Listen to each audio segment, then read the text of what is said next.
All right, let's dive into one of the toughest habits to break, but we're going to approach this like a battle that can absolutely be won. And to really get a sense of the scale here, we have to start with one pretty staggering number. So, what's that?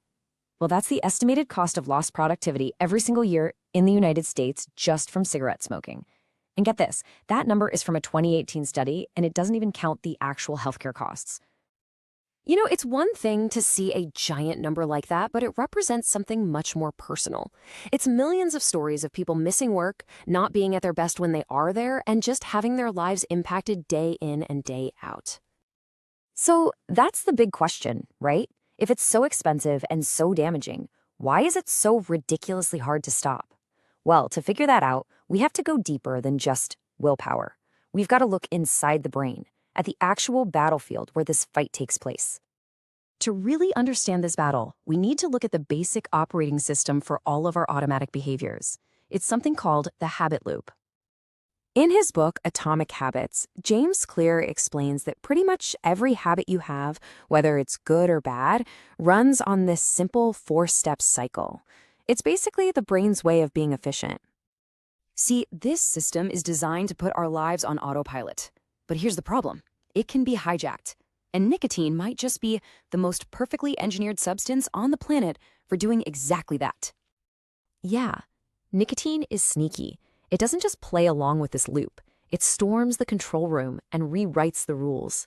It creates this vicious cycle of dependence that can feel absolutely impossible to break out of. Okay, so this is where the hostile takeover really happens. Nicotine gets into your brain and latches onto these specific receptors, and it forces a huge release of dopamine, the feel-good chemical. This creates a reward sensation that's way more intense than anything natural, and it teaches your brain one very simple, very powerful lesson. Smoking equals immediate pleasure. So why is this hijacked loop so ridiculously effective? Well, we can look at it through another really brilliant framework from Atomic Habits that shows us the enemy's strategy. These four laws are the blueprint for how any behavior becomes automatic. And when you lay them out, you start to see that smoking, well, it's a masterclass in all four. It's almost like it was designed in a lab to be addictive. This chart just lays it all out perfectly.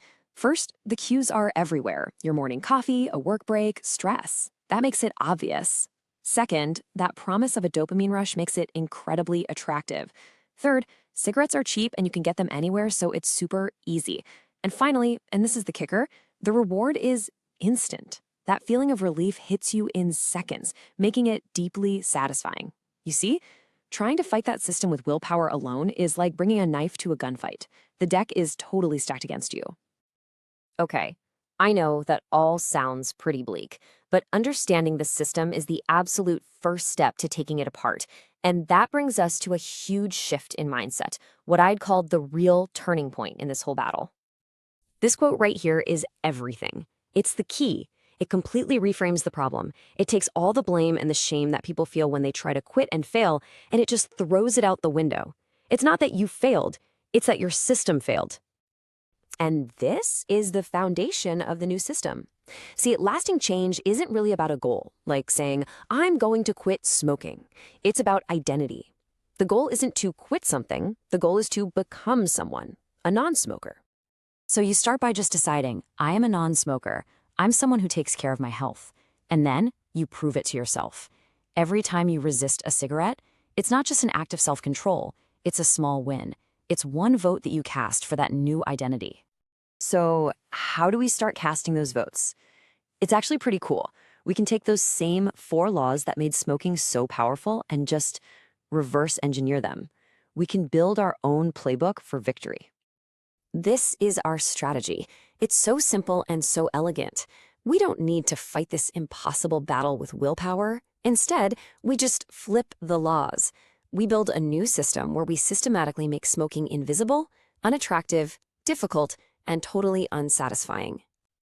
And this is where it gets really powerful, because we can take this incredible behavioral framework and combine it with actual medical tools that have been researched for decades, tools designed specifically to short-circuit that addiction cycle.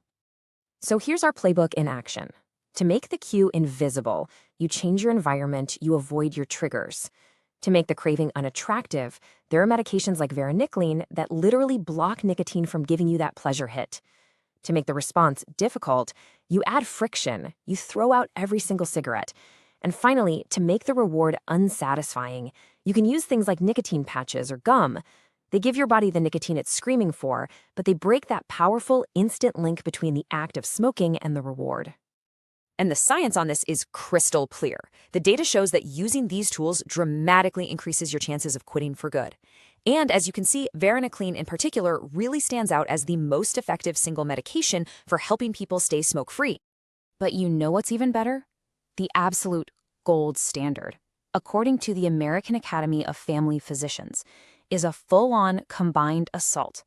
You use the medication to handle the brain chemistry, and you work with a professional on behavioral support to rewire the habits and really cement that new identity. So look, winning this battle isn't about one big heroic moment. It's not a single day of triumph. It's something else entirely. It's really about these small, consistent actions that just keep building the evidence for your new identity. It's about the daily grind of making a slightly better choice. It's about casting one more vote for becoming a non-smoker. It's just about getting 1% better every single day. And really, that's the only question that matters. It's not about waiting for the perfect time to make a huge change. It's about making one small decision right now, and then another one after that, that slowly but surely moves you toward the person you actually want to be.